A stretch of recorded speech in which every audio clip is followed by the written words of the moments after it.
Thank you very much. Thank you. Thank you. Thank you very much.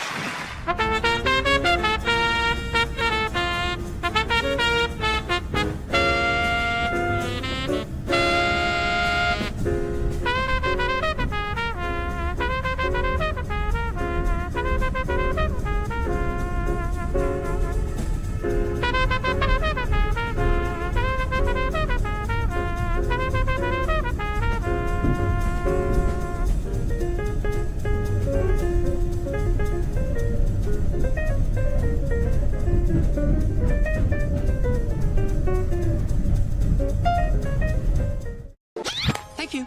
Thank you. Thank you.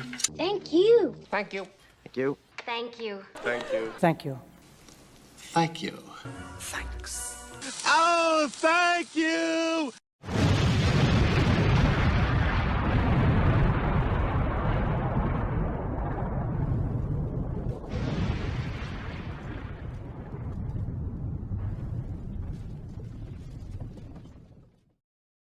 Deo,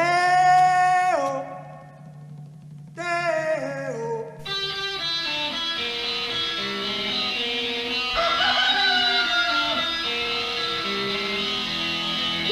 Baby's got a burger and a shooter and that shake it all go down. Baby's got a burger and a shooter and that shake it all go down. Corrosion to her thighs, erosion of her pride. Baby's got a shooter. Baby's got corrosion now. Corrosion now. Baby's got it.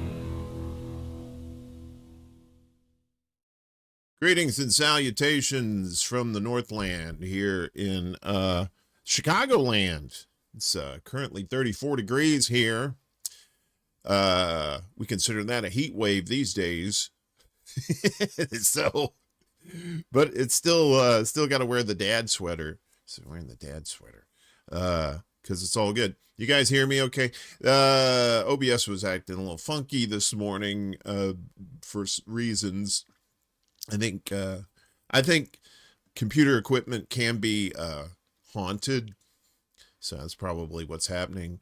But in any event, we're here. Ghost Art's here over on the Rumble, holding things down. Good to see you, Ghost Art.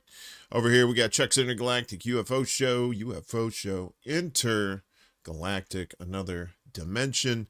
Yes, we're back here. Doing this on Fridays now. Tuesdays and Fridays was a little bit much, and we've kind of shortened the show a little bit too. I say that, and then we'll probably end up going 2.5 hours today anyway, because we do have a lot of news to get to today. Also, a programming note tonight at 11 p.m. Eastern, 8 p.m. Pacific time. It's going to be The Secret Show. It's moving to Fridays now. Saturdays at midnight Eastern. Whew. I was starting to take a toll. Almost pulled a Willie Bragg and fell asleep a few times. So we want to try and avoid that. I don't want to steal Willie's bits. I don't want to steal his comedy bits. They're gold, Jerry. They're gold. All right. Well, like I said, we got news to get to, so we might as well get to it. Starting off in my old stomping grounds in New York City, as New York City nurses strike tentative deals on more key issues on day 25, but not enough to end work stoppage, according to their union. So, yeah, that was happening while we were away. There were protests and arrests on day 25 of the New York City nurses strike, but also progress in negotiations on some of the key issues that remain. Nurses rallied Thursday on Manhattan's west side and outside the Mount Sinai Hospital on the Upper East Side, saying the New York State Nurses Association has more to do at the bargaining table, though they are closer to a deal. The New York... New York State Nurses, NYSNA, New York State Nurses Association has been negotiating for over 3 weeks with Mount Sinai Morningside, Mount Sinai West, Montefiore Medical Center and New York Presbyterian Hospital / Columbia University Irving Medical Center. Nurses said the sides agreed to artificial intelligence protections. Interesting. And some issues at the individual hospitals more than a week after the union said they had another tentative deal on healthcare benefits. Key piece of the puzzle, the remaining sticking points in addition to wages and healthcare benefits, are safe staffing standards to protect patients and nurse protections from workplace violence, according to the nurses. 13 people were arrested at a rally linked to the nurses' strike outside the League of Voluntary Hospitals on West 57th Street, according to the NYPD. The rally started, like many others, over the last 3 weeks. We're speaking out against these hospital executives at their home base, the Greater New York Hospital Association. Let's hear what we think of them. New York State Nurses Association organizer Judy Sheridan Gonzalez said, "The crowd responded with boos for constantly putting profits and their own pockets ahead of our humane care for our patients," Sheridan Gonzalez said. Once the speakers concluded at the podium, it became clear it would be more than a rally. "For the first time in my life, I'm going to deliberately break the law." Uh-oh. ICU nurse Jarrett Murphy said, channeling her inner Judas Priest. Breaking the law, bam, bam.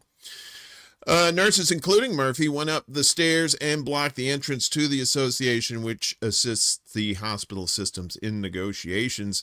"We do not want to arrest you. Please clear the entrance and let people through," an NYPD officer said into a megaphone. That was obviously not an NYPD officer, because they always want to arrest people for one reason or another. Murphy said it was his plan all along to leave the rally in NYPD custody. I know there's a proud history of people submitting to arrest when they see something that's wrong, and what we've seen over the last 3.5 weeks on the strike line from this association and our hospitals has been really, really wrong, he said. Good morning, Max. Good to see you, buddy. Let me fix this a little bit. Chopping my head off.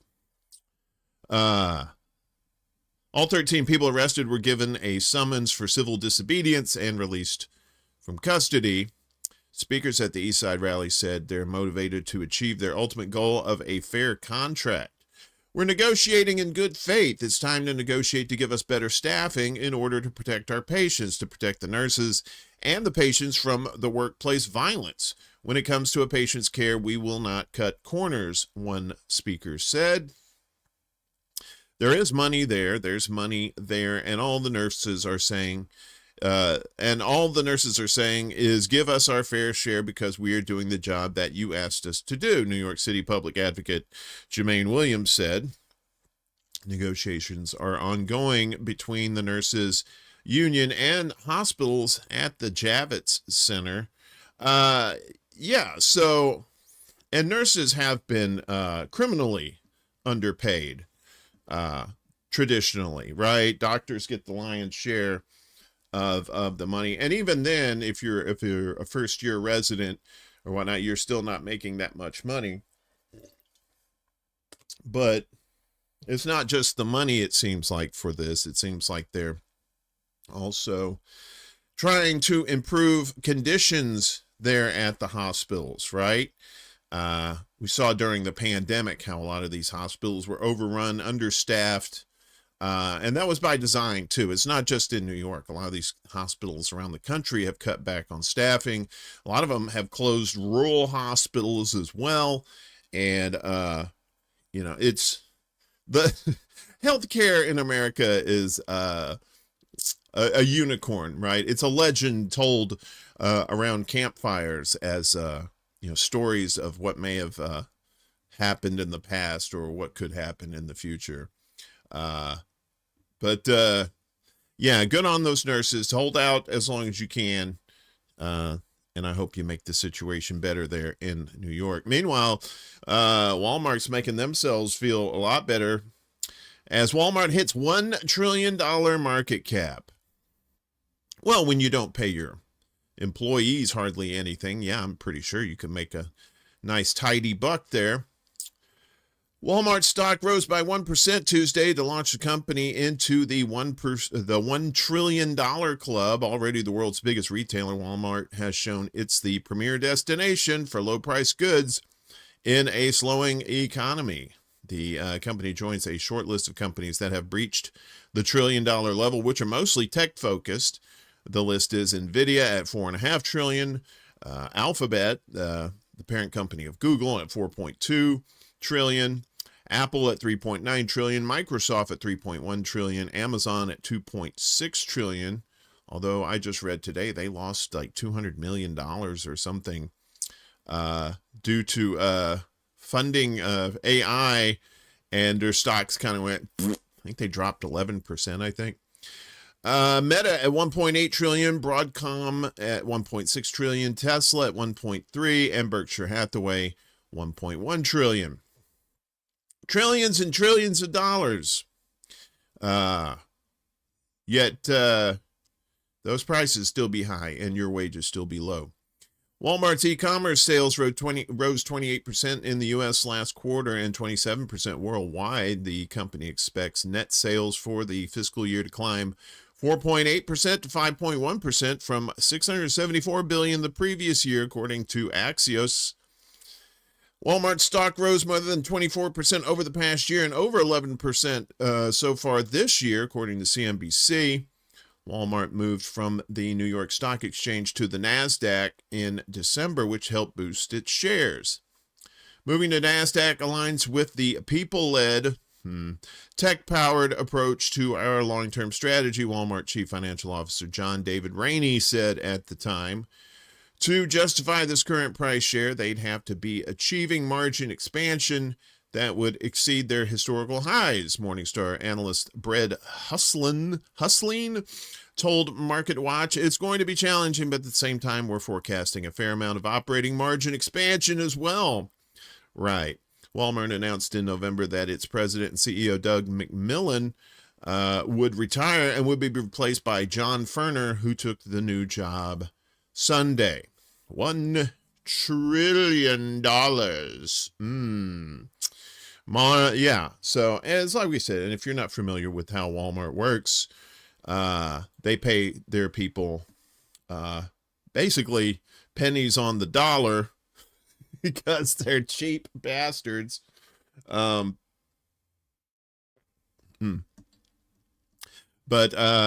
yeah, so you know, and now they're in league with these tech giants. I'm telling you, you got to shut these things down if you want to see any real change in the world. But who knows how that's going to work out. Meanwhile, you know, of course, Trumpy was, there were two assassination attempts, I put those in air quotes, against Trump year before last, I believe. One, the alleged assassin attempter was killed by the Secret Service, but the other one is still alive and now has been sentenced to prison for trying to assassinate Trump. There he is right there. It's not a very flattering picture. The judge has sentenced Ryan Ralph, convicted of plotting to kill Trump 2 months before the 2024 U.S. presidential election, to life in prison. The 59-year-old was accused of hiding in the bushes of a Florida golf course where Trump was golfing with a semi-automatic rifle. That wording sounds bad. It sounds like Trump was golfing with a semi-automatic rifle, which I wouldn't be surprised. He's not that bright. For nearly, but it was the guy who was hiding with the rifle. For nearly 10 hours before being spotted by Secret Service agents. So it's clear to me that you engaged in a premeditated, calculated plot to take a human life, U.S. District Judge Cannon said in her Wednesday ruling. Routh, who served as his own defense lawyer during his trial, had asked the judge, a Trump appointee, for a 27-year prison term. Well, he's 57, so it's 27. What is it? No, how old is he? 59. So it would be 86. Life sentence, 27 years, 6 of one, half a dozen of the other. Hey, Peace Dove. Good to see it. It's a beautiful day in the desert. Good. Good to hear that. So he served as his own defense lawyer, had asked the judge for a 27-year prison term. Prosecutors who said his crimes were aimed at upending American democracy had recommended a life sentence. Right, upending, yeah, okay. The incident took place on September 15th, 2024 at Trump International Golf Club in West Palm Beach, Florida, about 2 months after Trump had survived a more serious, quote, attempt on his life, quote, at a rally in Butler, Pennsylvania, when a bullet from a gunman grazed Trump's ear. Exactly, Chuck, what democracy? Yeah. Upending American democracy. I found that to be humorous. Yeah, so prosecutors stated that Routh arrived in South Florida about 1 month before the day of the incident, living in a truck stop and trying to compile information about Trump's movement and schedule. In a series of bizarre remarks, a shackled Routh talked about conflicts overseas and said that he wanted to be exchanged for political prisoners abroad. I have given every drop of who I am every day for the betterment of my community and this nation, he said. Routh denied in a court filing that he had intended to kill Trump and said that he would be willing to undergo psychological treatment while in prison. Well, maybe he should, since you're kind of crazy to defend yourself in court like that. You might want to get somebody else to help you with that. Someone with a little bit more knowledge of the law might be in order. But yeah, so I found that part to upending democracy. It's like, come on. Democracy's already been upended. Are you kidding? That happened a while back. That is nothing new, good sir or madam or whoever in between. So let's get on with more news. This as the Trump administration directs rescission of $1.5 billion from blue states on health and transportation. So the Trump administration is rescinding a total of $1.5 billion in health and transportation funds from multiple blue states. That's according to a spokesperson for the White House Office of Management and Budget, OMB, confirmed yesterday. The OMB directed the Transportation Department to rescind $943 million from Colorado, Illinois, California, and Minnesota, and it directed the Centers for Disease Control and Prevention, the CDC, to rescind $602 million also from those states. Good morning, Steve. Good to see you, buddy. I hope you're doing well. Hope it's nice and toasty where you're at. The transportation funds are mostly for electric vehicle chargers, but also include other projects such as green buses. I'm assuming that's not the color green. That would be the green energy. What do they say? The CDC funds would have gone toward state and local health grants that the administration feels are too woke, in quotes there. The spokesperson said the rescissions are targeting states fraught with waste and mismanagement. Don't you think they should start with the national? Oh, hello. What happened there? I'm telling you, man, something funky's going down in the city. What the hell happened there? Ain't nobody told you to do that stuff. One moment, please. That is some odd shit. I don't know why that happened. I told you some funky stuff was doing in the mix here. Let me just get this again. Let's just do this here. My apologies for that, folks. I hope everybody's doing all right this morning. Okay. All right. Well, when you hadn't done this for a minute, chances are dumb shit like that's going to happen. So there we go.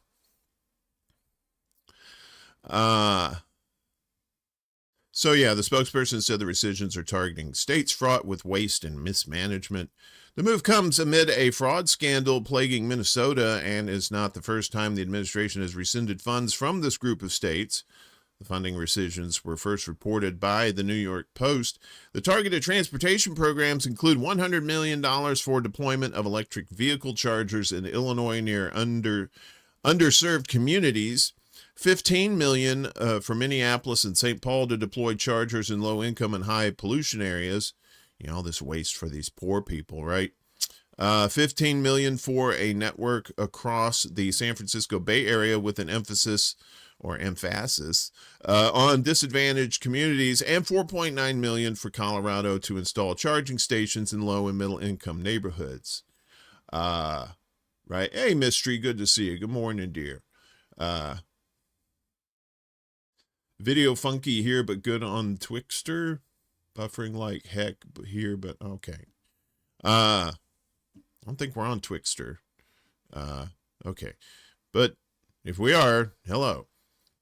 The health programs facing cuts include $5.2 million for the Lurie Children's Hospital of Chicago to increase use of HIV the prevention drug PrEP among Black women, $3 million for Colorado to address COVID-19 related health disparities, $988,000 for Chicago to engage with populations impacted by HIV and other sexually transmitted infections, and $500,000 for the University of California to evaluate intimate partner violence among LGBTQ youth. A spokesperson for the Transportation Department said in an email that the department was moving forward with executing on OMB's plan, but didn't provide additional details. Wow, how about that? They didn't provide additional details. How about that? A spokesperson for Colorado Governor Jared Polis said that the state had not received official notices of canceled funds, but said the state would fight back. At this time, Colorado has not received any official cancellation notices from the federal administration related to these grants. There's nothing woke about making sure American roads are safer for everyone, said spokesperson Eric Maruyama in an email. We will continue to fight back against unlawful grant terminations by the federal administration, as we have done with repeated success over the past year. For every dollar Colorado contributes to the federal government, we only get 90 cents in return. So any attempt to strip away funding to our state is absurd, Maruyama said. The administration has repeatedly sought to repeal both funds for climate-friendly projects and for blue states. This includes more than $10 billion in child care funds to California, Colorado, New York, Illinois, and Minnesota, and nearly $8 billion in green projects in mostly blue states from the Department of Energy. A judge ordered the administration to reinstate a portion of the energy funds last month. The administration was also ordered last month to unfreeze federal funds for electric vehicle chargers under a $5 billion program. Environmental groups sued the Trump administration in December, alleging that it was freezing an additional $2.5 billion in charger funds. Another day, another example of the Trump administration illegally attempting to eliminate clean energy infrastructure funds that have been promised to communities for cleaner vehicles, cleaner air, and good jobs. Sierra Club Clean Transportation for All Director Catherine Garcia said in a written statement yesterday, no matter how hard they try to bend to the fossil fuel industry in betrayal of the American people, they will not succeed in withholding congressionally mandated federal funds for EV charging, Garcia said. So, yeah, anything the administration says they're doing, you know, that's not true, right? Like, you know, we're gonna attack Venezuela to get rid of the drug dealers. Oh no! Turns out it was for the oil. It was for the oil the whole time. So, if you've been paying attention, none of that is news to you. That the little sleight of hand things going on there. Yeah. So, meanwhile, did you know there was a government shutdown recently? I didn't, but maybe you did, because you're smarter than me. Trump signs bill to end partial government shutdown, setting stage for next fight. Look at this guy with that mustache. That's no good. Trumpy signed a roughly $1.2 trillion government funding bill Tuesday that ends the partial federal shutdown that began over the weekend and sets the stage, for an intense debate in Congress over Homeland Security funding. The president moved quickly to sign the bill after the House approved it with a 217 to 214 vote. Oh, missed the field goal at the last second there for the victory. This bill is a great victory for the American people, Trump mumbled. The vote Tuesday wrapped up congressional work on 11 annual appropriation bills that fund government agencies and programs through September 30th. Passage of the legislation marked the end point for one funding fight, but the start of another. That's because the package only funds the Department of Homeland Security, you know, the one with ICE, for 2 weeks through February 13th at the behest of Democrats who are demanding more restrictions on ICE after the shooting murders of Alex Preddy and Renee Good by federal officers in Minneapolis. Difficult negotiations are ahead, particularly for the agency that enforces the nation's immigration laws. ICE, House Democratic leader Hakeem Jeffries, leader, in quotation marks, quickly warned Democrats would not support any further temporary funding for Homeland Security without substantial changes to its immigration operations. How about just get rid of ICE? We don't need ICE. We don't need ICE. We don't need the Patriot Act. We don't need the Department of Homeland Security. Where are my big government people? Where are y'all at? Raising the potential of another shutdown for the department and its agencies. Good. We need dramatic change in order to make sure that ICE and other agencies within the Department of Homeland Security are conducting themselves like every other law enforcement organization in the country. Oh, you mean to be terrorists just like the other police? Yeah.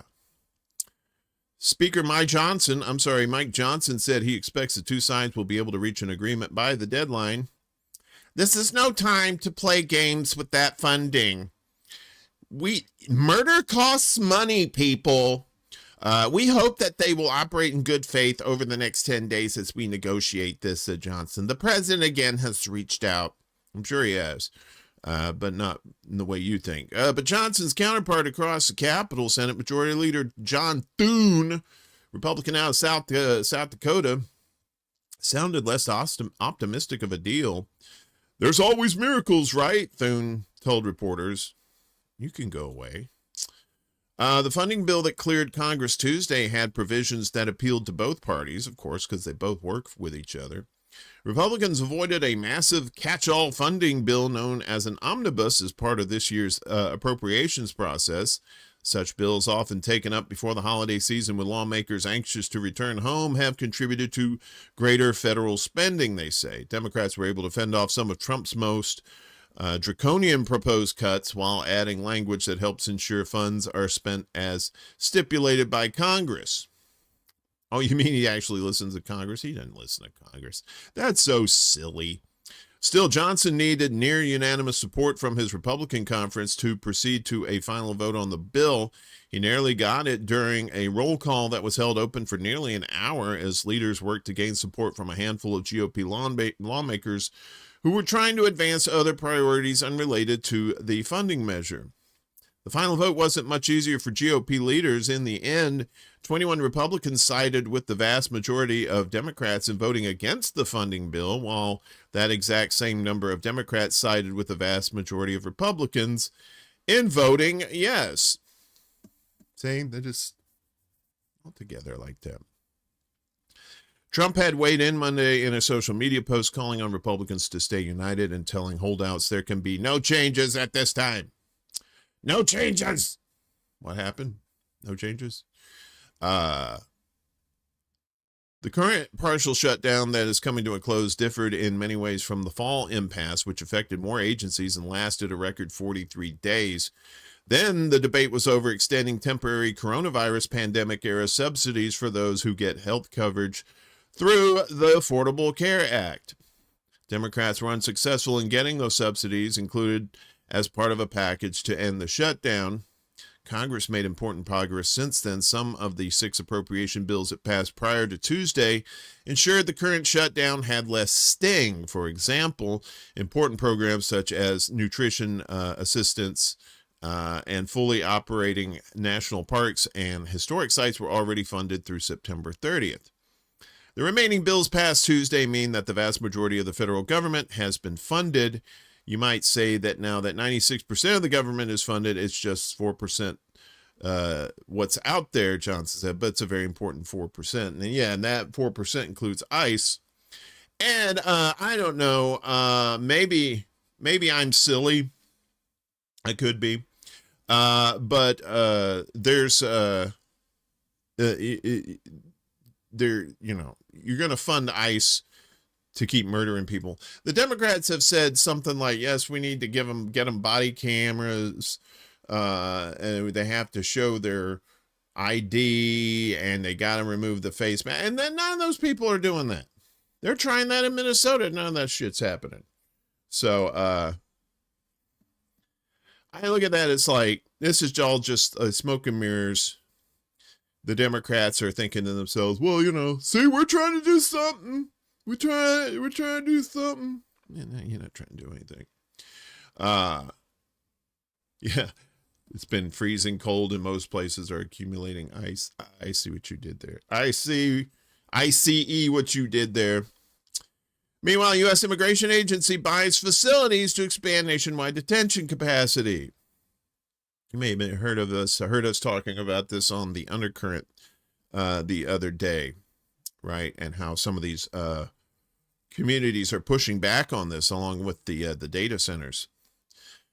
So ICE is buying large industrial facilities across the country to expand its detention and processing capacity, according to property records and local officials.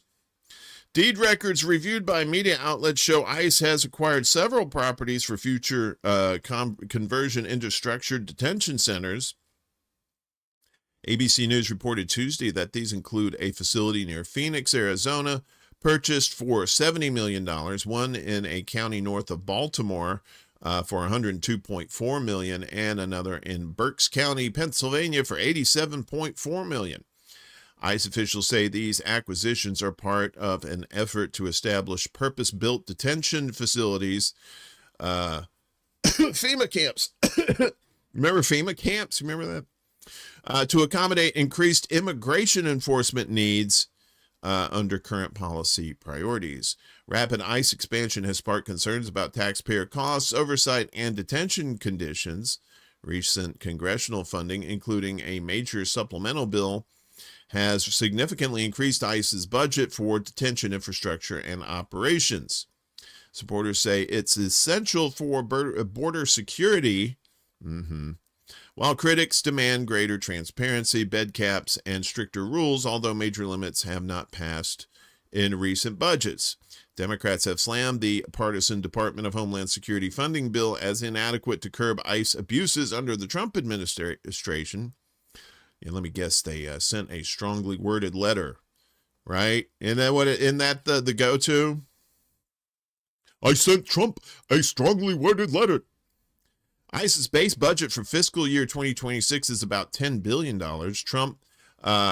Trump's request is $11.3 billion. A 2025 law also provides $75 billion in multi-year supplemental funding spread over 4 years. In total, ICE will have access to roughly $85 billion, making it the highest funded law enforcement agency. Gestapo. Sorry, in the U.S. Man, I just have this tickle in my throat. I have to really stop, have a sip. ICE currently detains over 70,000 people daily. For 2026, the agency plans to increase capacity to more than 100,000 by converting warehouse-like facilities into detention centers and adding new beds. How about adding beds? I've seen some videos of these detention centers, and they're basically just sleeping on like foam, and they have those silver blankets to keep them warm because there's no heat in there apparently.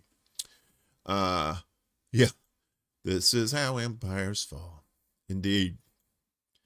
Yeah, we are in end stage capitalism, folks. If you haven't heard, we are. And here's a shock, water's wet, sky's blue kind of thing. Database of court filings shows startling pattern of abuse by federal agents against citizens in Minnesota.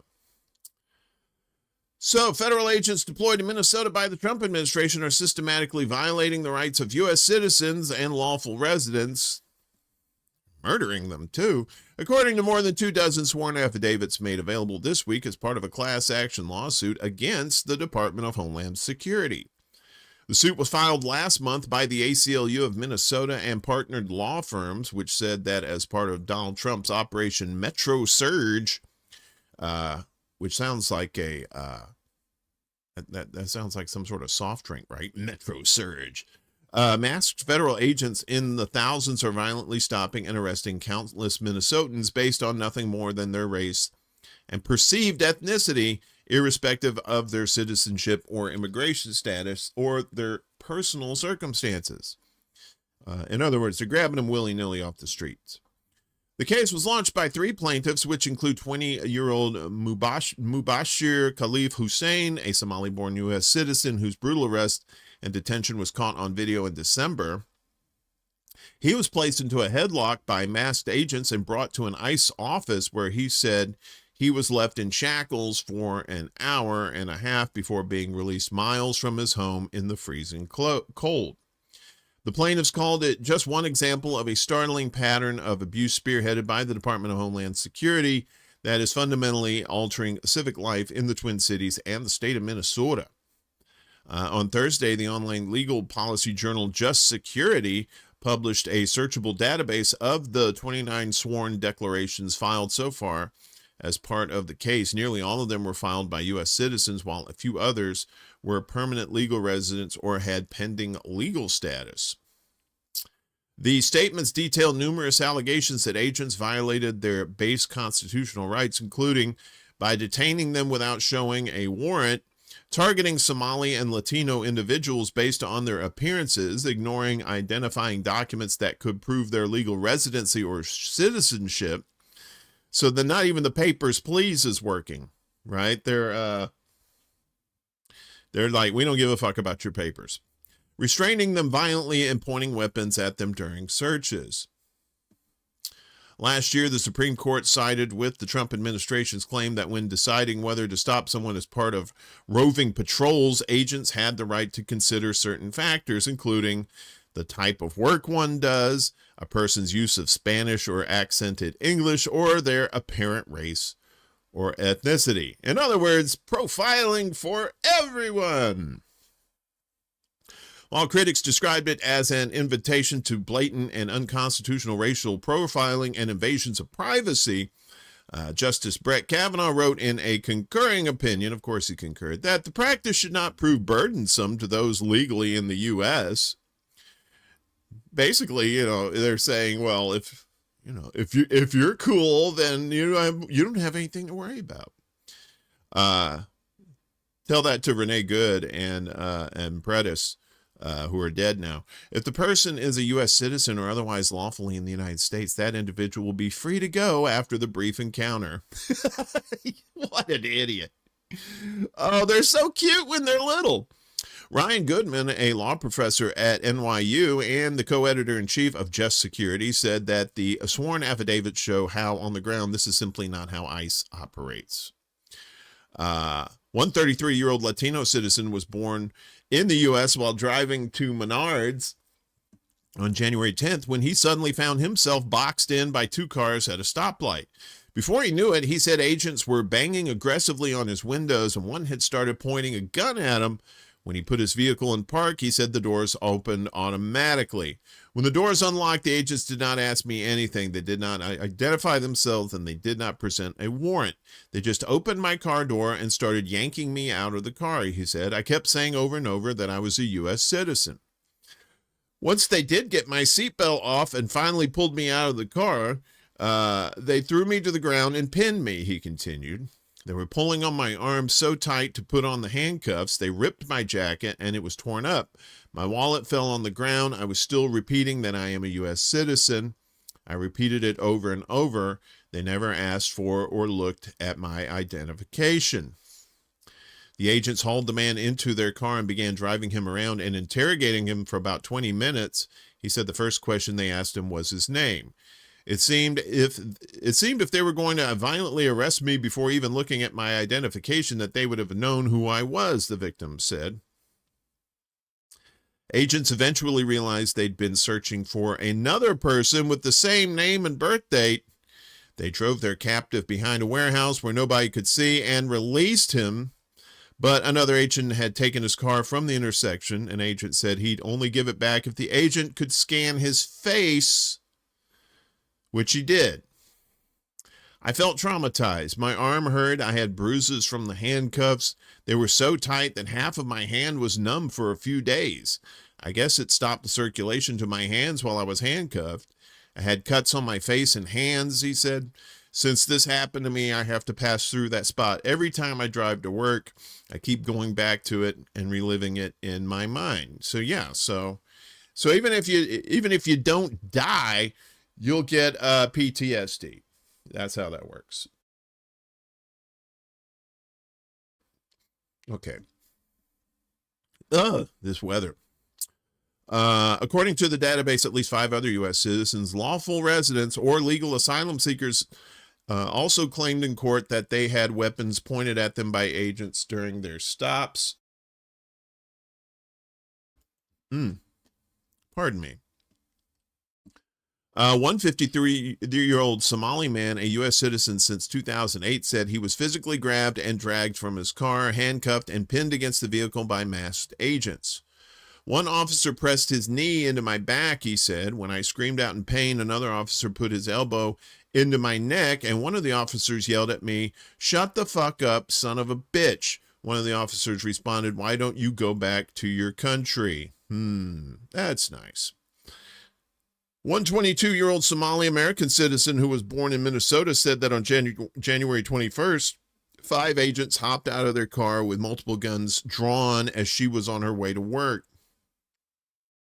She said they demanded to see proof of her citizenship, but rejected her valid ID, claiming it was fake, which is they've done on numerous occasions.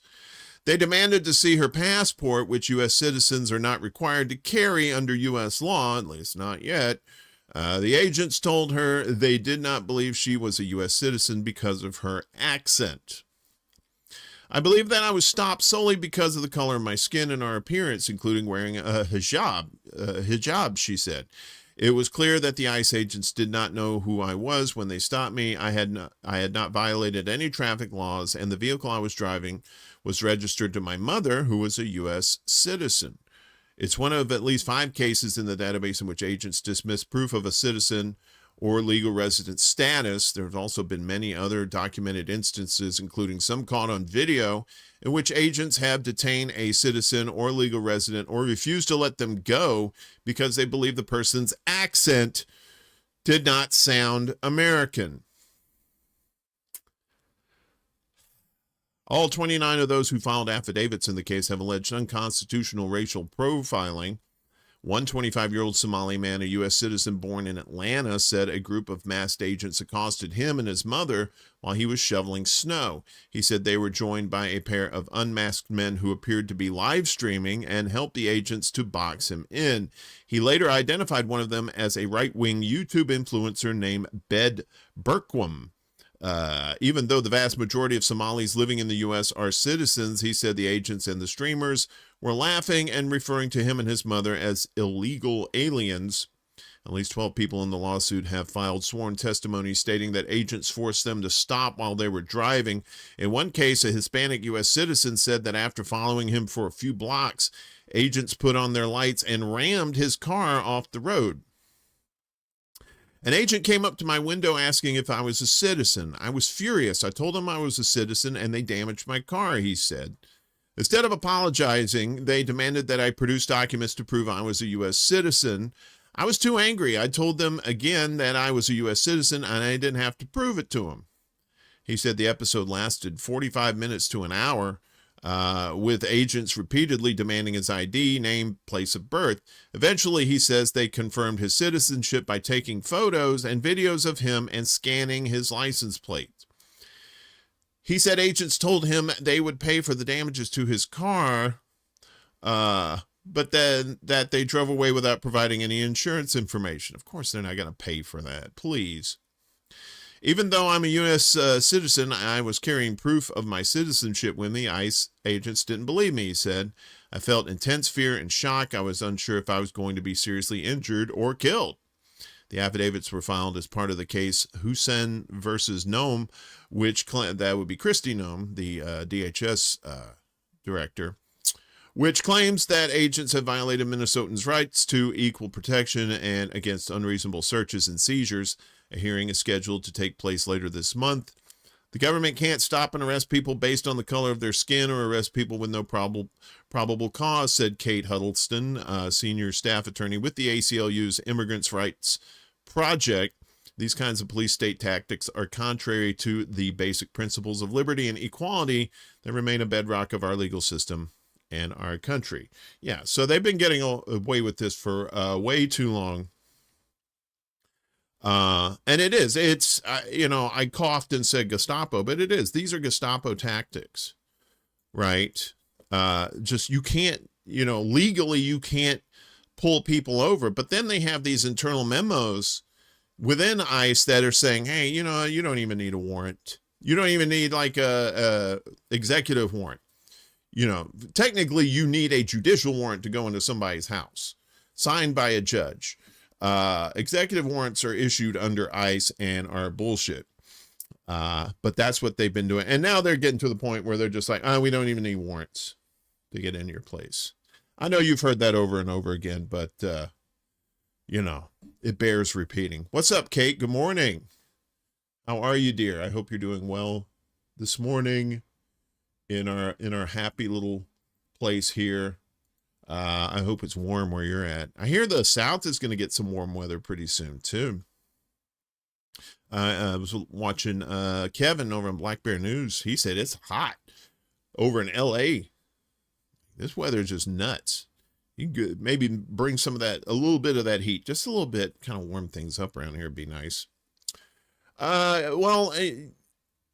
You would think it's just Somalis and brown people south of the border, but no, Palestinians are in the deportation mix as well, as U.S. secretly deporting Palestinians to the West Bank in coordination with Israel. The U.S. is quietly deporting Palestinians arrested by ICE to the occupied West Bank by private jet, with 2 such flights taking place in coordination with the Israeli authorities since the beginning of this year, part of a secretive and politically sensitive operation revealed through a joint investigation by Plus 972 magazine and The Guardian. 8 Palestinian men shackled for the entire journey by their wrists and ankles were flown from an ICE deportation hub in Phoenix on January 20th and arrived in Tel Aviv the following morning after refueling stops in New Jersey, Ireland, and Bulgaria. After arriving at Ben Gurion Airport, the men were put in a vehicle with an armed Israeli police officer and released at a military checkpoint outside the Palestinian town of Nilin in the West Bank. The same private jet, which belongs to an Israeli-American property tycoon who is a friend and longtime business associate of President Donald Trump, conducted an almost identical journey on Monday this week, but the number of passengers on board and most of their identities remain unclear. According to the people familiar with the details, the 8 men deported on the initial flight, which was first reported by the Israeli newspaper Haaretz, are residents of West Bank towns and cities, including Bethlehem, Hebron, Silwad, Ramun, Bir Nabala, and Al-Ram. Some of them have held green cards, and several have wives, children, and other close family members in the United States. Some had been detained in ICE facilities for weeks. At least one was held for over a year. The first person to notice them upon their release at the Nylon checkpoint on January 21st was Mohammed Kanan, a university professor who lives near the crossing. At around 11 a.m., I saw a group of men walking toward my house wearing light gray pajamas like the ones worn by Palestinian prisoners in Israeli prisons, he told 972 in The Guardian. These tracksuits came from ICE. I was shocked to see them. The Israeli army does not usually release prisoners at this checkpoint. Kanan said the men were cold when they arrived at his house. They were not wearing jackets or coats, and the weather was very cold and windy that day, he recounted. They stayed at my place for 2 hours, during which I fed them, and they called their families, who either came to pick them up or arranged transportation for them. According to Kanan, it had been so long since the men had been in contact with their families due to their prolonged detention in ICE facilities that some of them were considered missing. Their families were so happy to hear their voices, he said. One mother started screaming and crying over the phone. A resident of Ramun confirmed that 2 men originally from the West Bank town were on the first deportation flight. He added that at least 4 more young men from the town who were living in the U.S. are currently being held by the U.S. authorities, with fears growing that they may be deported as well. Several immigration attorneys expressed shock and concern about the flights, noting that deportations of Palestinians via Israel have been exceedingly rare in the past, and that facilitating deportations in occupied territory may constitute a violation of international law. International law? What's that? Said Trumpy and all those people who don't give a fuck about international law. International law. Might as well be International House of Pancakes. Aside from the many irregularities with the deportation of 8 Palestinians on a private jet and no due process, this transfer also violates the principle of non-refoulement, which prohibits the forcible return of individuals to a country where there are substantial grounds for believing that the person would be at risk of irreparable harm upon return, including persecution, torture, ill treatment, or other serious human rights violations. Gisu Nia, director of the Strategic Litigation Project at the Atlantic Council, explained. The U.S. is bound by international treaties that explicitly prohibit this, including the Convention Against Torture, she continued. Therefore, the U.S. violated this principle in sending Palestinian asylum seekers and Palestinians with other statuses back on a flight to Israel, where they face persecution. Spoiler alert, they don't give a fuck. The Israeli state's role in transferring these individuals from Ben Gurion Airport to the West Bank also implicates them in this violation, Nia added. Additionally, if Ireland and Bulgaria had knowledge that the private jet was carrying these individuals, the refueling stop also raises questions as to the intermediary responsibility of those countries.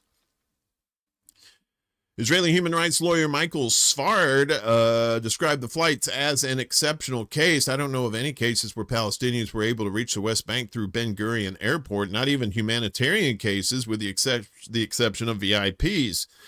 As such, he said, he thinks some kind of specific interest made this possible. According to Haaretz, the deportations followed an unusual request from Washington to Israel and were approved by Israel's Shin Bet security service. An unusual request. Maher Awad was one of the 8 men on the first deportation flight. My life was beautiful, he told 972 magazine and The Guardian from his family's home in Ramun near Ramallah in American accented English. I was feeling safe and secure in the U.S. until ICE arrested me. He said he moved almost a decade ago from the West Bank to Kalamazoo, Michigan, where his uncle was already living. He finished high school there before starting to work at his family's popular shawarma shop, among other family businesses. He did not have a green card, but said he had obtained a Social Security number while applying for one. He also paid taxes and acquired a driver's license. He met his partner, 26-year-old Sandra McMyler, a few years ago, and they had planned to get married. Everything I knew, everything I experienced was in the United States, he said. In February last year, Awad called the police to report a break-in, but when they arrived, they arrested him, apparently in connection to a domestic violence charge from 2024 in which both he and McMyler, whom it involved, said had been dropped. He was detained for 2 days in the local jail. When he walked out, he was picked up by ICE. The criminal charge was later dismissed. For almost a year, he was moved between different detention centers before being put on the flight to Israel. ICE agency said confiscated his Palestinian passport and his phone and did not return them. When he was stopped at an Israeli military checkpoint recently, all he had to show them was a Michigan driver's license. Upon learning that the U.S. authorities planned to deport him back to the West Bank, he said he expressed strong objections to ICE agents and a judge, but they just forced me to go, he explained. It's scary. I really don't want to be here. I'd rather be in a different country than my country right now because of everything that's going on. Shortly before Awad was detained, McMyler, who already had 2 children of her own, became pregnant with his son, who was born 4 months ago. Awad has not yet met him. It just ate me up every single day, he said, of missing the birth. Every time I go to sleep, I look at his photos and I just cry. In addition to his partner and son, Awad's brother, sister, and uncle remain in the United States, all of whom he said have legal status. That doesn't seem to make any difference, does it? Now, when it comes to ICE, he just wants his son. He wants his family, McMyler told 972 and The Guardian from Michigan. He wants to be able to help me take care of his baby. He wants to hold him, kiss him, talk to him. My other kids miss him, she added, describing how she has struggled without Awad for the past year. I want my family back together. And it's the couple right there. So, and the article goes on with other horrible tales of people getting deported back to places where they know they're probably, to be honest, where they'll probably get killed at some point for being who they are.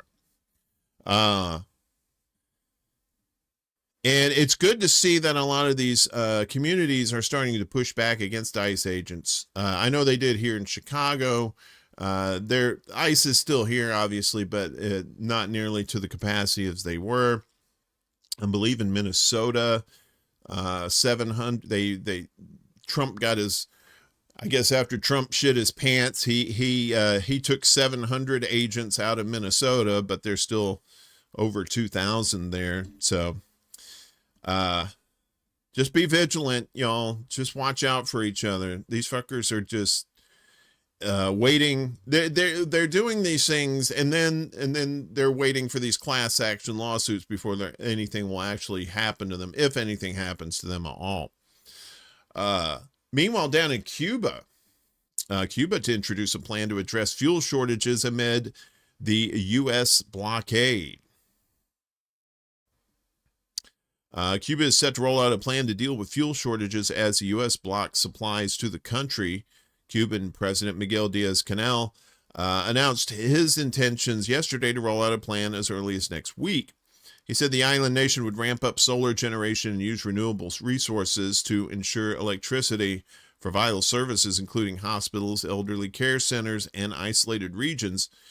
Cuba produces almost 1,000 megawatts, or 38% of its daytime generation, from solar panels, Diaz-Canel said in a news conference. They had been installed with support from China over the past 2 years.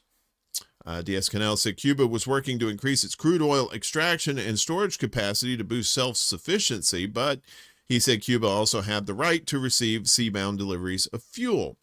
We will continue to take all necessary steps to ensure that the country can once again receive fuel imports, he said.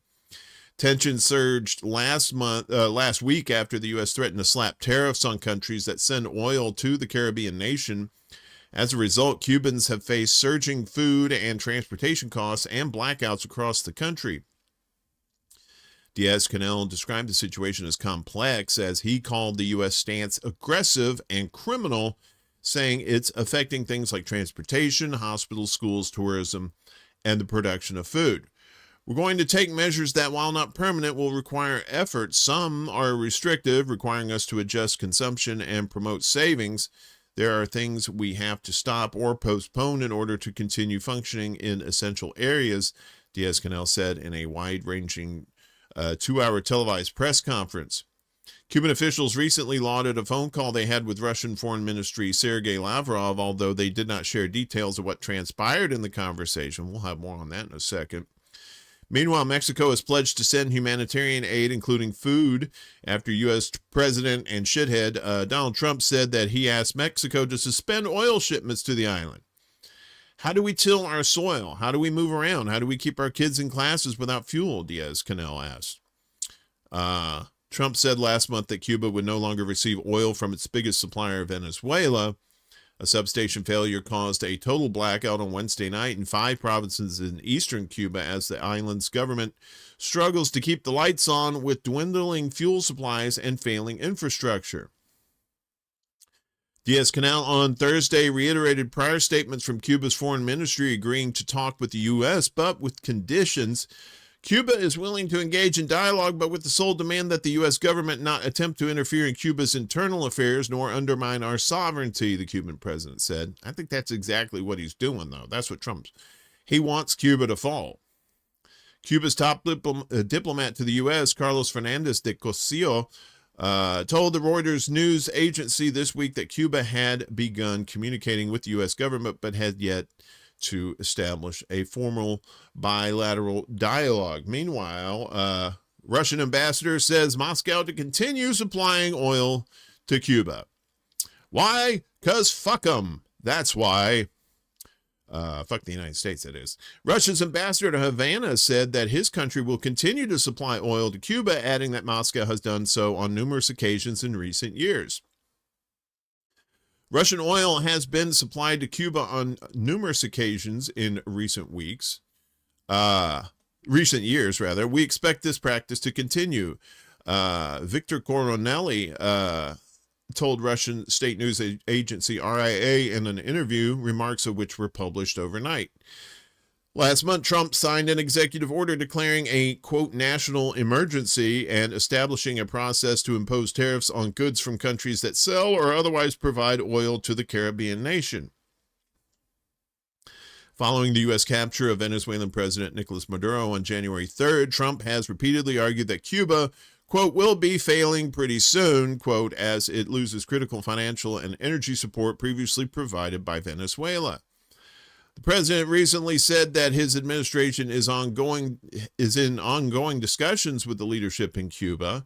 In response to Trump's executive order, Russia said it opposes unilateral sanctions against sovereign independent states, defining such measures as categorically unacceptable. We strongly condemn the illegitimate prohibitive measures against Havana and the pressure on the Cuban leadership and citizens, Foreign Ministry spokeswoman Maria Zakharova said. Adding, Moscow is confident that Cuba will continue to maintain effective foreign economic ties despite the external obstacles to its development. So, yeah, what they're trying to do in Cuba is what they did in Venezuela. We got to get rid of these commies. And another underlying thing between both countries is that they're not big fans of Israel either. So always keep that in mind. Israel is like flour or blowflies on dog shit. They're always in the mix.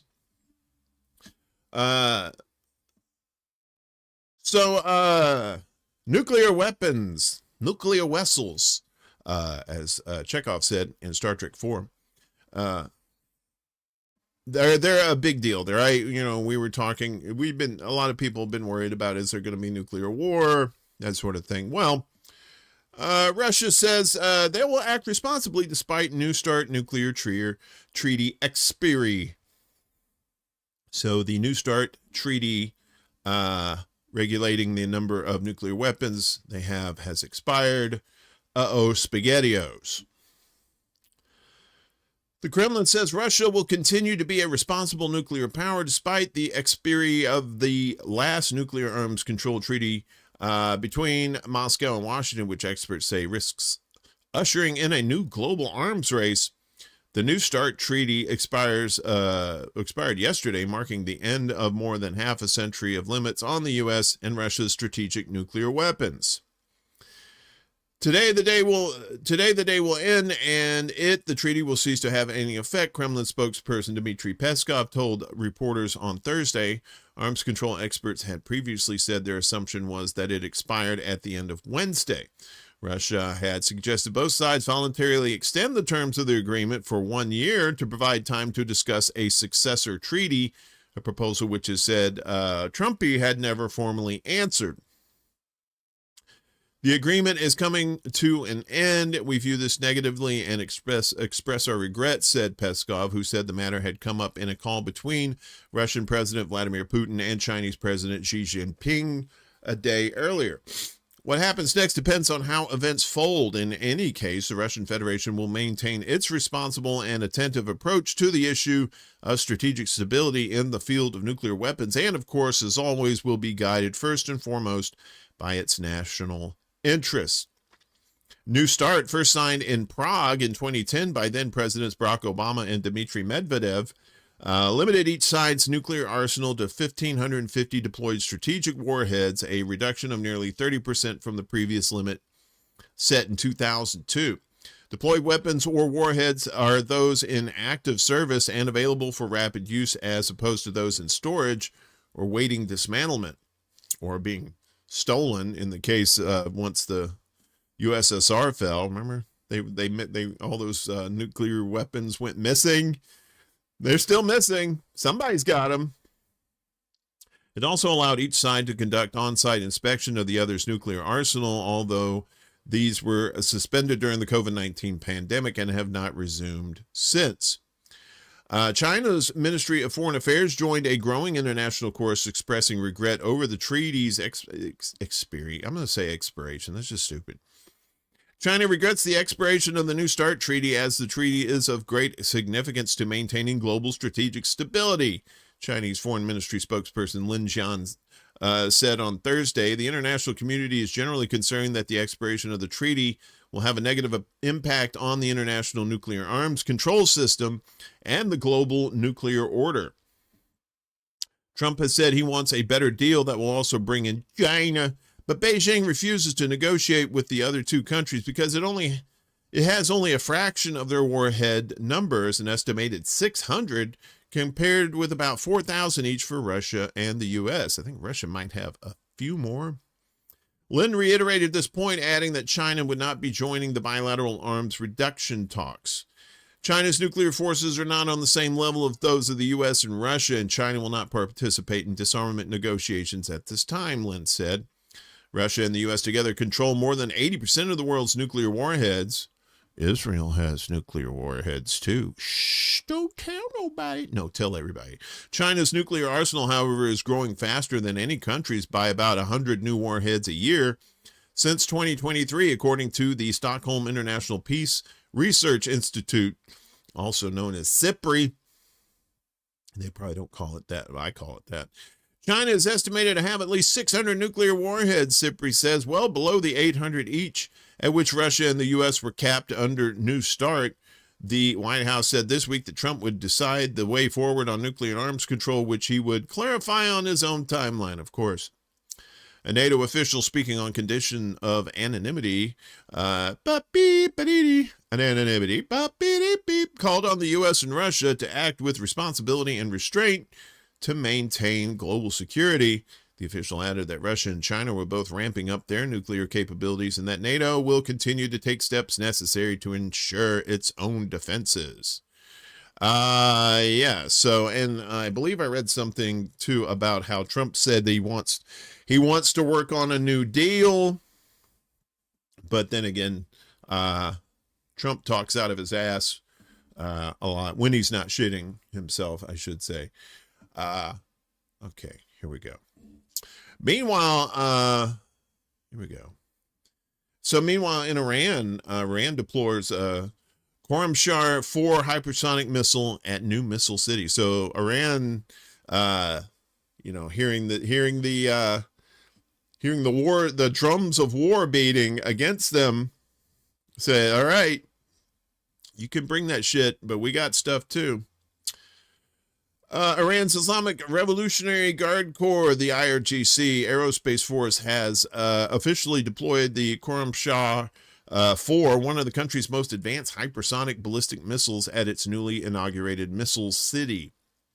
The ceremony was attended by Chief of General Staff Major General Abdul Rahim Musavi and Aerospace Force Commander Brigadier General Majid Musavi. The Khorramshahr 4 missile has a range of approximately 2,000 kilometers and carries a heavy 1,500 kilogram warhead with a reported accuracy of around 30 meters, making it a key pillar of Iran's strategic deterrent. Its extreme speeds up to Mach 16 outside the atmosphere and Mach 8 within significantly reduce the reaction time of enemy air defense systems, aka the Iron Dome, which has been repeatedly shown to be very woeful at best. Equipped with a maneuverable re-entry vehicle, a MARV, mid-course guidance, low radar signature, and high resistance to electronic warfare, the missile is designed to enhance Iran's ability to penetrate advanced defense systems. The unveiling of the Khorramshahr 4 coincided with Iran's announcement of a shift in its military doctrine from defensive to offensive. The event also comes ahead of a planned round of indirect talks between Iran and the United States in Muscat. Muscat salad. Boom, doot, doot. There's some pictures there. That's a big weapon. Al Mayadeen's correspondent in Oman confirmed on February 5th, yesterday, that the upcoming Iran-U.S. negotiations in Muscat will take place, or Muscat, will take place indirectly, despite previous announcements suggesting direct nuclear talks. Scheduled for 10 a.m. today in the Omani capital, that's local time. The talks will not involve direct engagement between the Iranian and American delegations. There is no talk of direct negotiations, the correspondent said, describing the atmosphere as normal, neither positive nor negative. The mere holding of negotiation pushes back the specter of war and escalation, even if only temporarily, the report added, highlighting the symbolic importance of the meeting in easing regional tensions. Yeah. So Iran, of course, being threatened by the United States and Israel with bringing, I think that brought the Abraham Lincoln aircraft carrier over there. And of course, Trump lied about the last attack on Iran, how he said they destroyed all their nuclear facilities. They damaged one, but the others were fine, and they were back up and running in no time. So a lot of saber rattling going on with the United States and Iran, of course, maybe as a distraction to all this Epstein stuff. Who knows? Finally, well, okay. There we go. Finally, Muammar Gaddafi's son was assassinated in Libya amid reports of French meddling in Africa. Saif al-Islam Gaddafi, the prominent son of former Libyan President Muammar Gaddafi, was assassinated by unknown gunmen in Libya on February 3rd. Gaddafi was killed in his home in the town of Zintan, 136 kilometers southwest of the Libyan capital, Tripoli. Gaddafi's political team released a statement saying that 4 masked men stormed his house and killed him in a cowardly and treacherous assassination. The statement said that he tried to fight off the attackers who shut off the security cameras at the house in a desperate attempt to conceal traces of their heinous crimes. Maybe it was ICE. They wear masks. Gaddafi served as his father's close advisor from 2000 until 2011, when Muammar Gaddafi was murdered by NATO-backed militants with links to Al-Qaeda. As part of the so-called Arab Spring in early 2011, British and Qatari intelligence organized an army led by members of the Libyan Islamic Fighting Group, the LIFG, to topple the Libyan state. That's the famous Hillary Clinton, "We came, we saw, he died" quote comes from. A UN resolution authorizing a no-fly zone over the eastern city of Benghazi allowed U.S. and NATO planes to bomb the country and help the LIFG, which was formed to fight alongside Osama bin Laden's Afghan Arabs in Afghanistan in the 1980s, take control of the capital, Tripoli, and topple the government. Muammar Gaddafi was murdered by the NATO-backed militants after fleeing his hometown Sirte in a military convoy following a battle there in October 2011. Sirte later fell under the control of Libya's branch of ISIS, serving as its most significant base outside of West Asia, while the country descended into civil war and chaos. Saif al-Islam Gaddafi was captured and imprisoned in Zintan in 2011 after attempting to flee the North African country following his father's killing. He was released in 2017 as part of a general pardon and had lived in Zintan since. Saif al-Islam's assassination comes as France has repeatedly been preparing neo-colonial coup d'etat in Africa and seeking opportunities for political revenge on the continent, according to the Russian Foreign Intelligence Service's press bureau.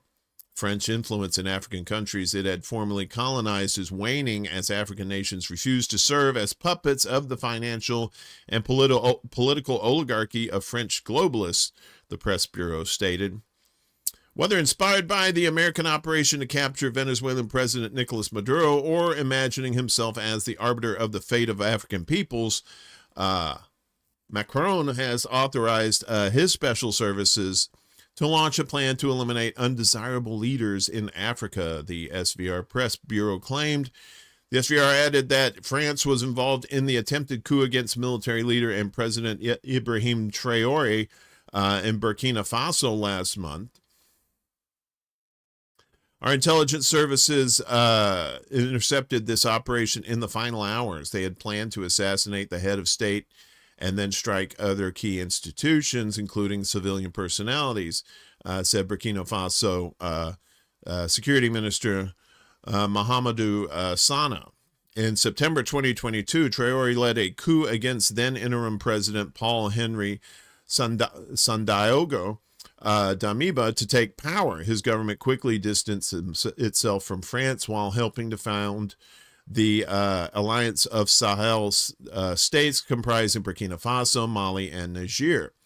The SVR said France was also seeking to destabilize the government of Mali, the Central African Republic, and Madagascar.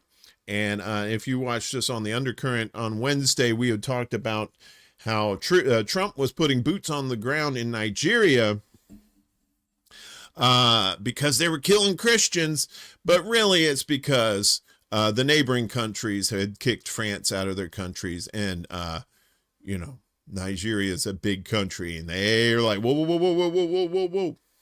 So not all is as it seems. It never is when it comes to that kind of stuff. As is there not all as it appears when it comes to propaganda, right? Including the new mayor of New York City cuddling up with the governor. What could that be? Of biased and False news has become all too common on social media. More alarming, some media outlets without checking facts first. Unfortunately, some members of the media use their platforms to push their own personal bias and agenda to control exactly what people think. And this is extremely dangerous to our democracy.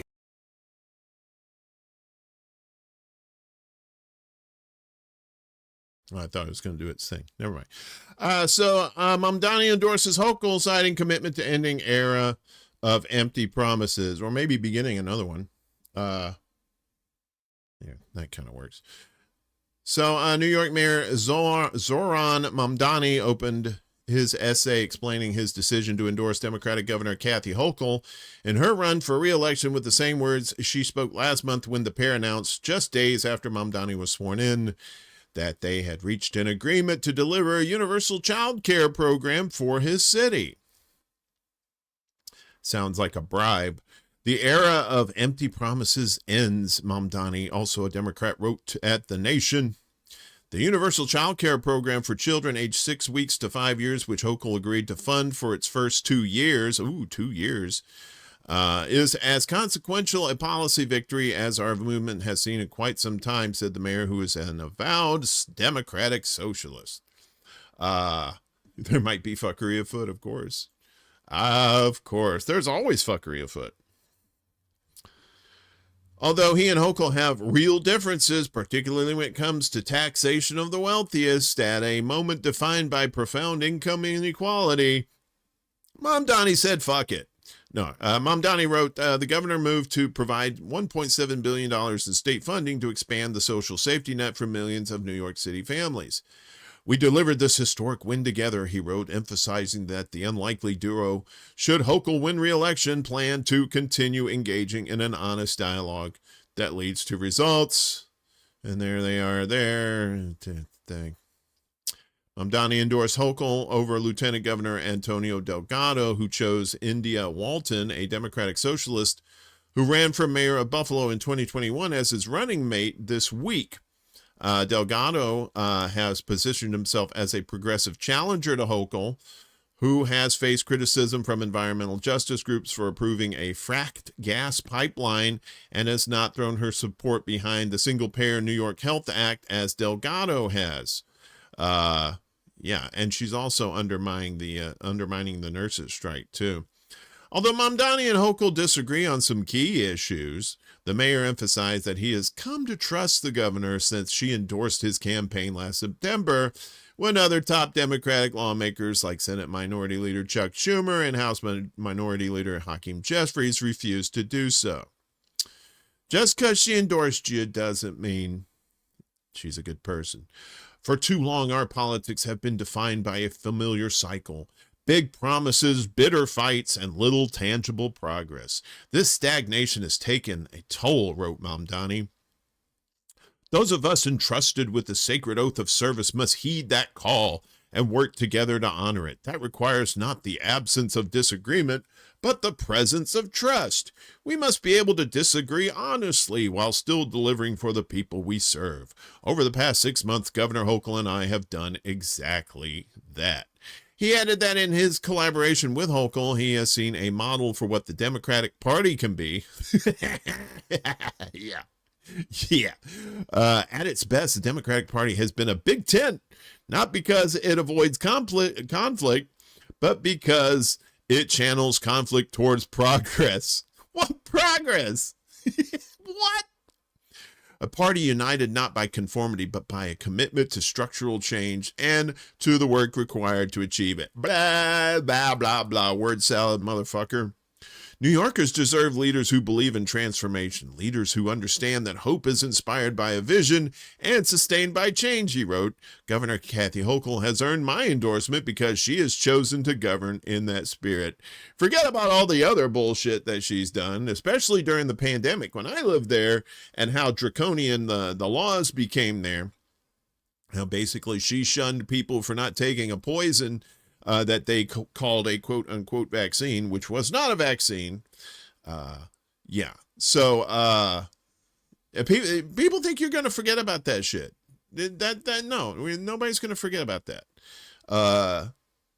Mamdani full of shit. I had no faith in him at all whatsoever when he got elected. I don't care if he's a Democratic socialist. I don't care if he's a socialist. I don't care if he's wearing like Che Guevara outfits to work every day. Fuck that guy. Exactly. Ding, ding, ding, ding, ding, ding, ding, ding, ding. Yeah, and wouldn't denounce what was going on over there in the Middle East. Yeah, so I don't live there anymore. I got people that live there. I hope they're okay, but Mamdani's just another, he's just another mouthpiece for bullshit. So speaking of bullshit, Trump had mentioned that they were going to Venezuela to get rid of the drug dealers, right? Wrong. Trump says 50 million barrels of Venezuelan oil heading to Texas now. Oopsie sauce. Look at that. Trump announced on Tuesday that 50 million barrels of Venezuelan oil are currently being shipped to Texas, marking a significant development in U.S. energy policy and relations with Caracas. We took in 50 million barrels of oil. It's right now heading to Houston, Trump mumbled. Venezuela possesses the world's largest proven oil reserves, approximately 300 billion barrels, alongside substantial deposits of gold, lithium, and other critical minerals. But them drugs, we got to get rid of them drugs. The country's production capacity collapsed from 3.5 million barrels per day in 2013 to roughly 1 million today, a decline directly attributable to the economic warfare Washington waged through sanctions. They're saying, oh, that socialism down there is making everything. No, it was the fucking sanctions, dude. It was the sanctions. Now, having deliberately crippled Venezuela's energy sector, the U.S. positions itself as the savior, offering to rebuild what is systematically destroyed while extracting profits and maintaining control over revenues in the process. Venezuela's interim president, Delcy Rodriguez, announced on Sunday that the country exported its first shipment of liquefied petroleum gas, marking a historic milestone for the nation's energy sector. Rodriguez, who served as Maduro's vice president, was sworn in as interim president following his abduction in January. She faces significant challenges in the weeks ahead as she navigates the dual task of maintaining internal stability while managing relations with the U.S. Since assuming leadership, Rodriguez has at times appeared to publicly struggle with balancing outreach to Washington while asserting Venezuela's sovereignty. Last week, she said Venezuela had opened a space for political dialogue, warning that those who seek to perpetrate harm and aggression against the people of Venezuela should stay in Washington, during a ceremony in Caracas on January 28th, recognizing her as the country's commander-in-chief. Rodriguez also stated that no one in Venezuela surrendered during the January 3rd military operation.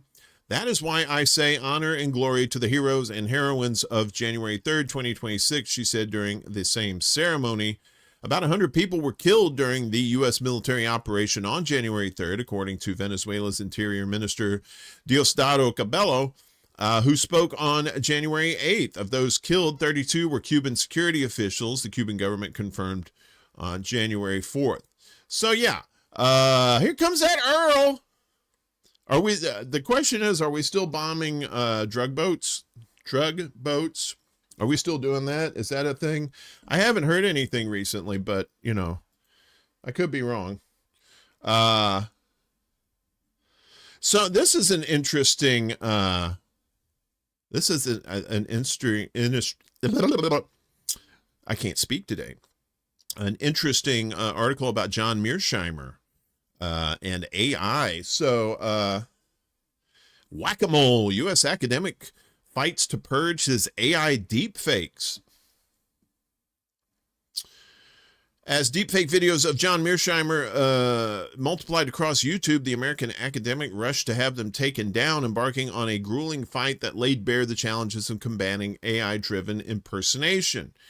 The international relations scholar spent months pressing the Google-owned platform to remove hundreds of deepfakes, an uphill battle that stands as a cautionary tale for professionals vulnerable to disinformation and identity theft in the age of AI. In recent months, Mearsheimer's office at the University of Chicago identified 43 YouTube channels pushing AI fabrications using his likeness. Some depicted him making contentious remarks about heated geopolitical rivalries. One fabricated clip, which also surfaced on TikTok, purported to show the academic commenting on Japan's strained relations with China after Prime Minister Sanae Takaichi expressed support for Taiwan in November. Another lifelike AI clip featuring a Mandarin voiceover aimed at a Chinese audience purported to show Mearsheimer claiming that American credibility and influence were weakening in Asia as Beijing surged ahead. This is a terribly disturbing situation, as these videos are fake and they are designed to give viewers the sense that they are real, Mearsheimer told AFP. It undermines the notion of an open and honest discourse, which we need so much and which YouTube is supposed to facilitate. What? YouTube facilitating discourse? No, they censor you left and right.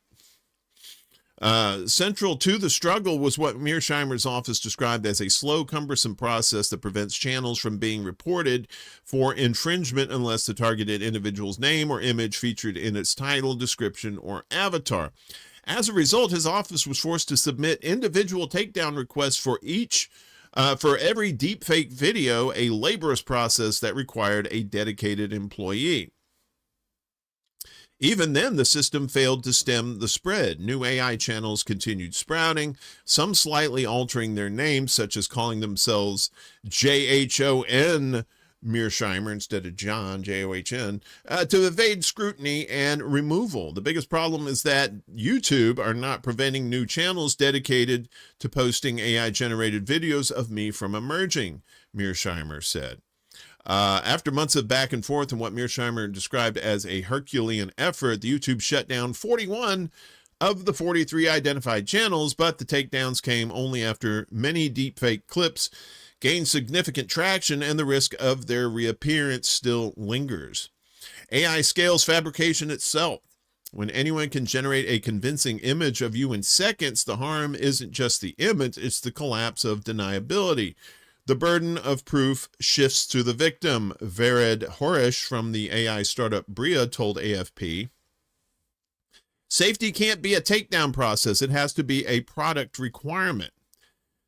In its response, a YouTube spokesperson said it was committed to building AI technology that empowers human creativity responsibly, and that it enforced its policies consistently for all creators, regardless of their use of AI.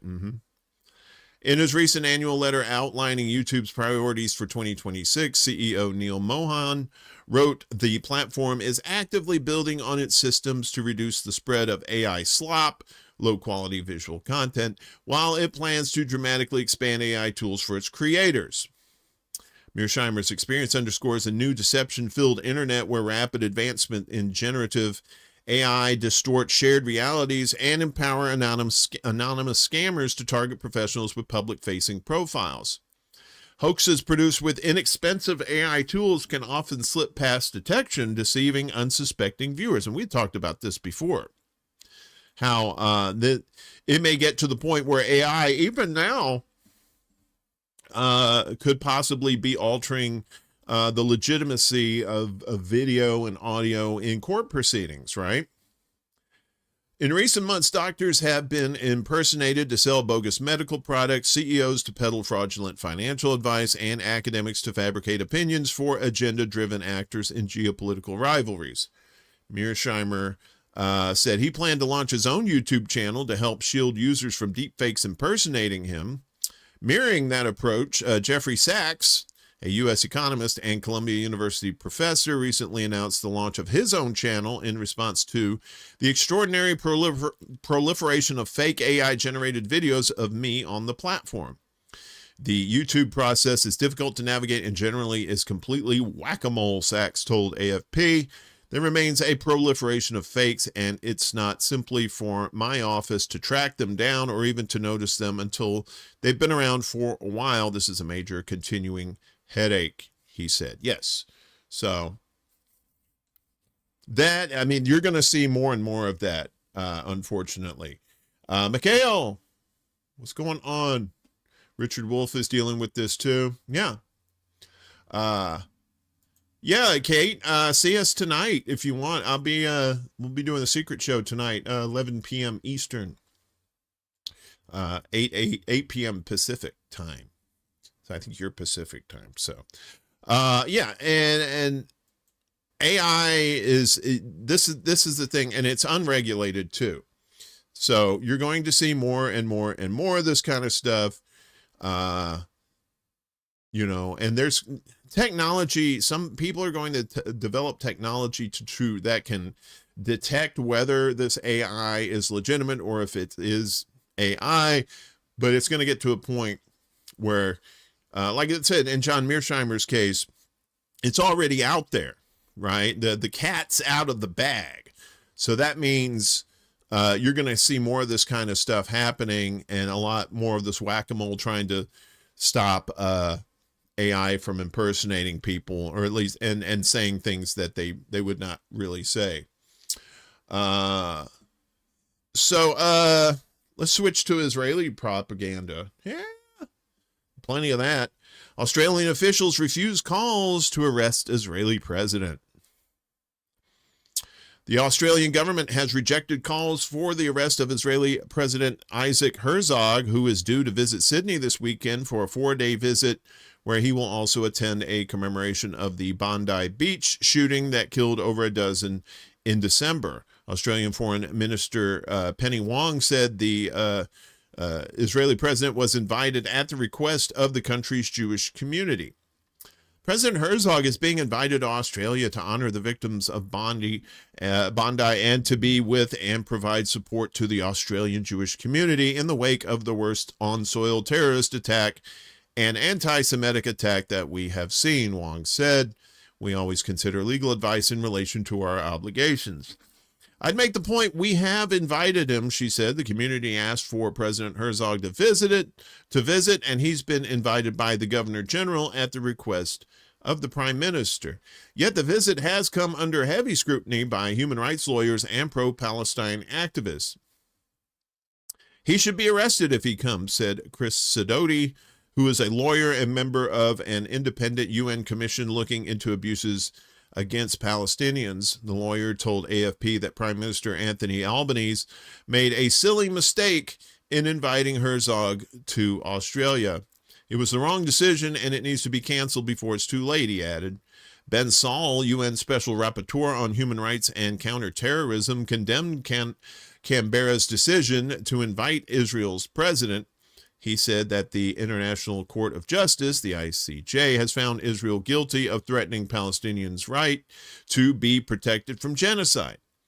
His visit will deeply divide, not heal, Australia after Bondi terrorist attack and traumatize the victims here of Israeli atrocities, he added. The Jewish Council of Australia also said Herzog does not represent us. We refuse to let our grief for the Bondi massacre be used to legitimize a leader who has played an active role in the ongoing destruction of Gaza, including the murder of tens of thousands of Palestinians and the displacement of millions, the council added. Meanwhile, a 19-year-old Australian male has been charged with threatening to kill Herzog in a social media post, according to local police. He's accused of posting the threats on social media last month towards a foreign head of state and internationally protected person, the Australian Federal Police said, and will appear in court this week, I believe, or next week. In 2025, a UN-established inquiry concluded that Herzog had encouraged the genocide carried out by Israel against Palestinians in Gaza. Herzog said that all Palestinians, an entire nation, were responsible for Hamas's Operation Al-Aqsa Flood on October 7, 2023. As part of the visit, Herzog will pay his respects to the families of those killed in the Bondi Beach shooting, targeting a Hanukkah event last year. Authorities say the shooter, who was charged with 15 counts of murder, was ISIS-linked. Who created ISIS? You know who. Australian officials have acknowledged that one of the alleged attackers had previously been known to intelligence agencies, but was not assessed as posing an immediate threat. That's how all these shooters are. They're on the radar. But, yeah. Tel Aviv and Israeli media attempted to pin the attack on Iran and Hezbollah. No such evidence has emerged, of course, as is any kind of any kind of accusations from Israel. They're never, none of them has any proof, none of that. They never find the proof for that at all.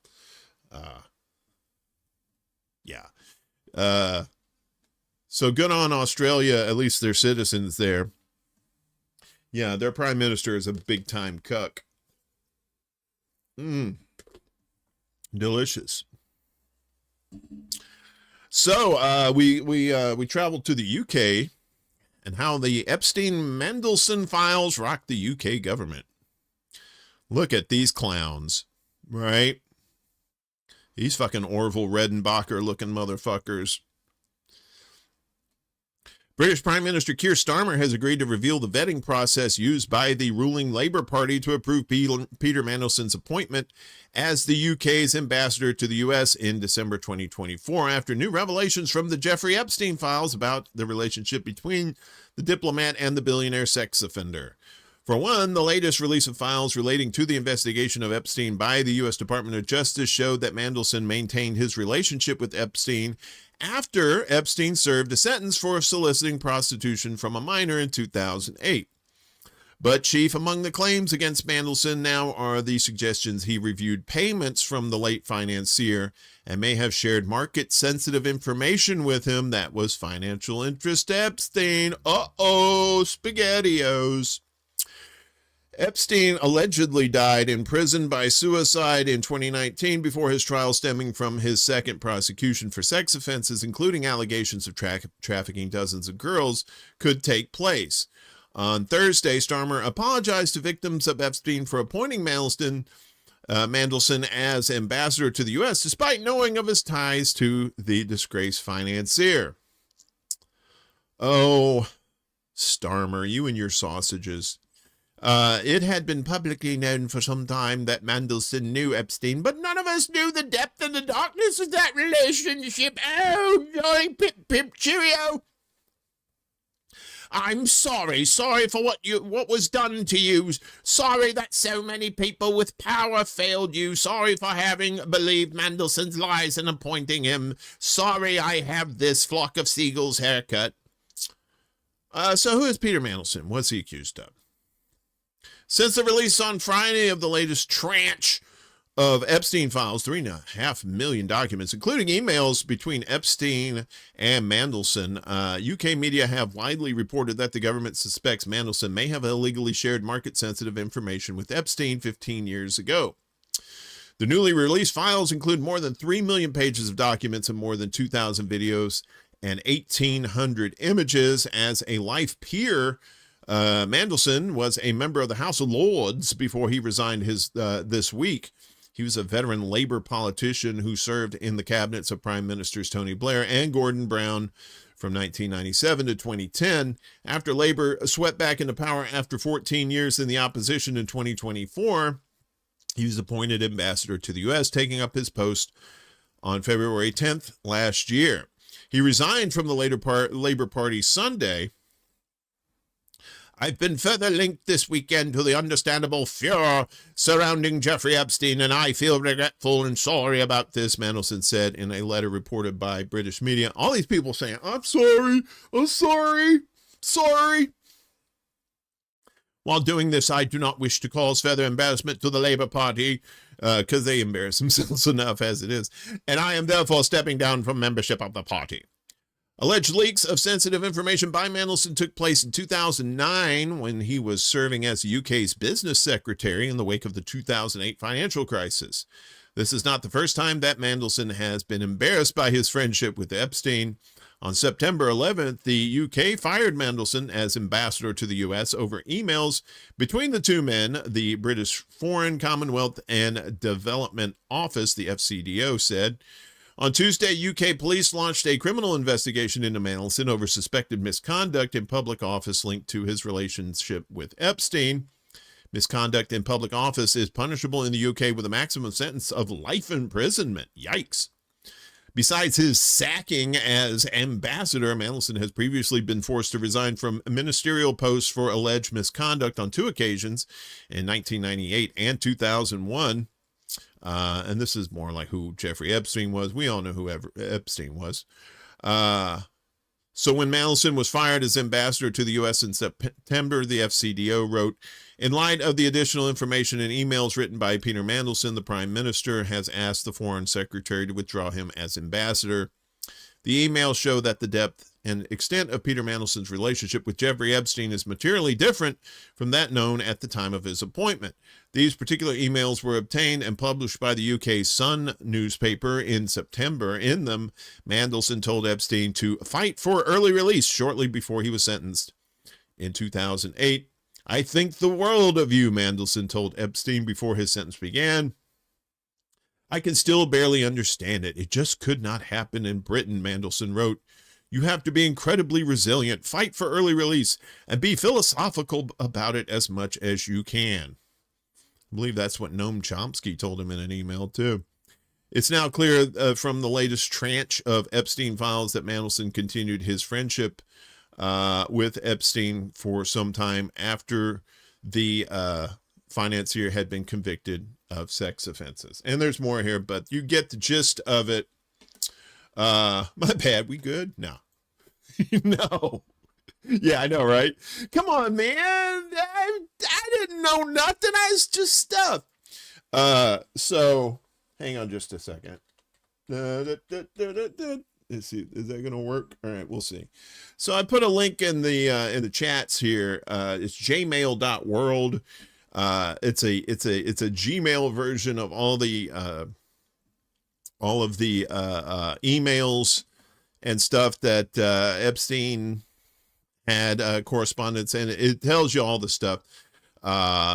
There's a list on the side of names of people like Elon Musk and all these other folks that he had correspondence with and stuff. There's links at the bottom, the little icons you could click on for images and that sort of thing. It's very robust. So if you really want to dive into the files yourself, all of that is there for you. So let's see where we at here. Yeah, okay, we could probably skip this. Okay, right. So anyway, that's it for the propaganda watch. Of course, we shout outs for our mutual aid folks. And if you know anybody that is in need of mutual aid, if they have like a GoFundMe or something like that, or any kind of any information like that, if you can email it to me at ExtraBulla, EXTRABULLA @gmail. I'll be sure to put these on as well. But these are the ones these links are in the description down below too, if you want to help these folks out.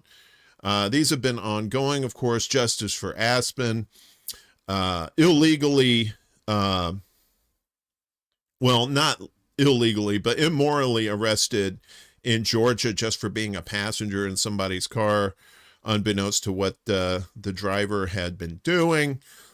She's they're trying to raise funds for her legal funds. Also, our buddy Chanda battling cancer, and she could use all the help that she can get too.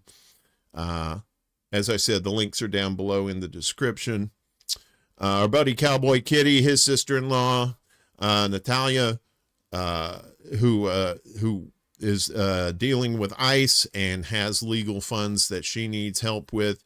You can help out there. A couple of our friends have dealt with fires that have destroyed their homes. NoliDee, good friend of the show, sweetheart. If you can help her out, and of course our buddy Kevin at Black Bear News, he could use all the help that you can get. So we appreciate anything that you can do for them. So coming up tonight, of course, is The Secret Show with that crazy person. It's a new night and a new time, so it'll be 11 p.m. Eastern tonight, 8 p.m. Pacific time on YouTube, Rumble, and the Book of Faces. It should be a fun time. I don't know quite sure what we're gonna do tonight. Maybe just kind of ease back into the show and just kind of, do things, some fun things. So finally today, careful what you find, especially booze related. Just because it's booze, you may not want to drink it. So 150-year-old bottle of alcohol is found in Utah, tasted by experts. I don't know if I'd do that or not. An archaeological team in Utah exhumed a bottle of alcohol estimated to be 150 years old, and experts gave it a taste test. Ian Wright, Utah's state public archaeologist, said the bottle was among thousands of artifacts dating back to approximately 1870 to 1890, found on U.S. Forest Service land used by Alta Ski Resort. When they picked it up, it was still full. It still had a cork in it, Wright told the Park Record. We realized, oh my gosh, this is a real treasure. Let's drink it. He didn't say that part. Wright said the find is the only known intact bottle of alcohol to be found from that time period. They sometimes find them in Missouri and in places where the Mississippi has shifted and there's been a sunken boat or a ship, but never in Utah, he said. We rarely find a bottle with a cork at all, or if we do find one, the cork shriveled up and shrunk it inside of it, or just fragments of it, so that's pretty rare. Wright's team enlisted the help of High West, Utah's oldest legal distillery, To analyze the bottle's contents, the nearby Old Town Cellars provided a Corvin device, not to be confused with the Corvin maneuver, to extract some of the liquid without damaging the cork. Isaac Winter, director of distilling at High West, was the first to taste the liquid. I had a little bit of trepidation going into it, but you have to try it, Winter told Fox 13 Utah. It didn't smell like gasoline, didn't smell like tobacco spit. Well, that's always a positive, although I've drank some stuff that kind of tasted like gasoline at one point. Not very proud of that. He said the flavor is fruity. There's a little bit of leather. There's quite a bit of age on it. Yeah, 150 years. What do you expect? Tara Lindley, director of sensory and product development at High West, said the flavors were complex. First, there was some kind of an oxidized fruit note. Lindley said, a fruit note. Rotten fruit. The expert said the liquid appears to be a low alcohol beer rather than liquor. They are now hoping to recreate the beverage because one awful bottle is not enough, apparently. The very bottom of the bottle was sort of turbid. It was sort of milky. Yeah. We're going to take that back and hopefully plate it out and find some usable yeast on it. Winter said, yikes. Found booze. Not a big fan of that at all. It's kind of gross, but okay. Yeah, that's the show for today. Damn, I knew we were going to go long again, but at least it's not 2.5 hours. It was only an hour 51, something like that. Again, we'll be doing the secret show tonight, 11 p.m. Eastern. Same bat time, same bat channel, not the same bat time, just the other side. Usually this show is on 11 a.m. Eastern, and that show will be on 11 p.m. So if you hang out, we'll have a good time. Should be fun. Meanwhile, I'm going to get out of here. Thanks to everybody that showed up to watch the show in the live chats. If you want to donate to the show, there are the links right there. They're down below in the description too. I appreciate all you love, each and every one of you. Have a great weekend. We'll see. This show will be back next week, Friday morning. And, of course, where are we at? There we go. Yeah. So support our peoples. They're up in the top right corner there. If you can, we have a good community of creators here and truth tellers. Appreciate all of you. Love you. We'll see you when we see you. Peace. This is City Alpha 5. Woo!